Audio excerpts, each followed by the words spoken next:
Hey, my name's Andrew and I'm back with another lens review. Today we are talking about the 24mm lens from Canon.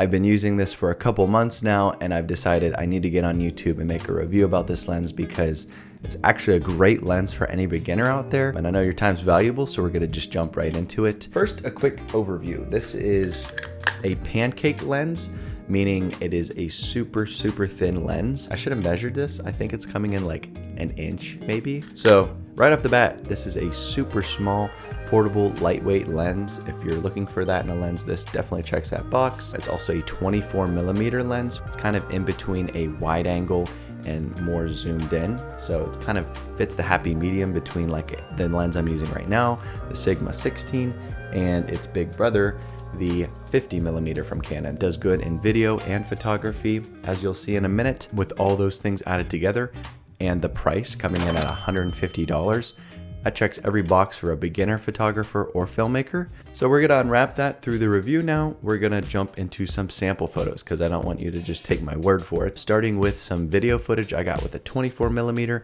on the Canon M50.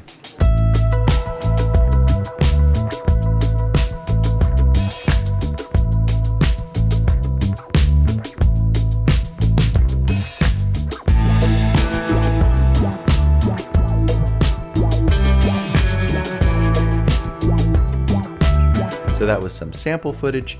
Now let's check out some sample photos I took with this lens.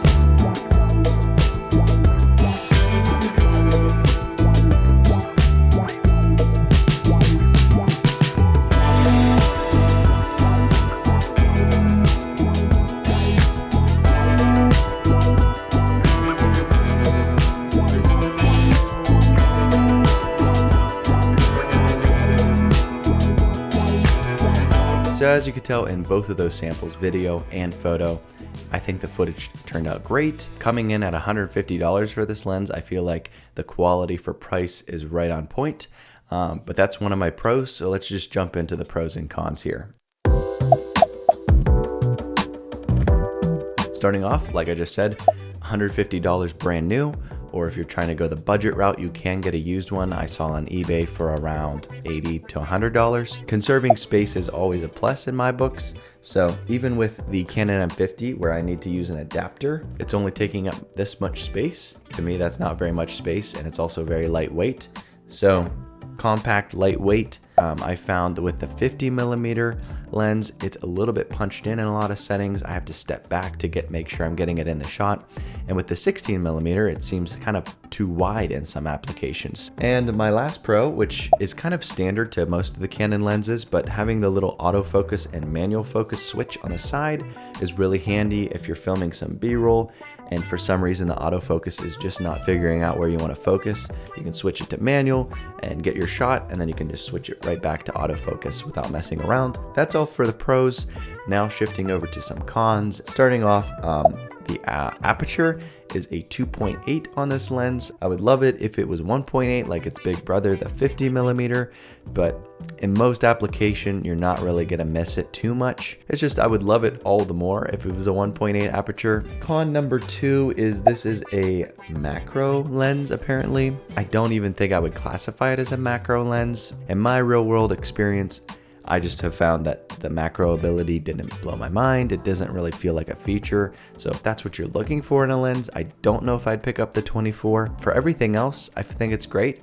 I just don't think it's a macro lens like it says on the side. All right, so in conclusion, I feel like this is a great lens for any beginner because it is so cheap, because the focal length is like right where you want it, because it is so small and compact, and because it is so easy to use. I feel like it's a no-brainer for anyone who wants to pick it up.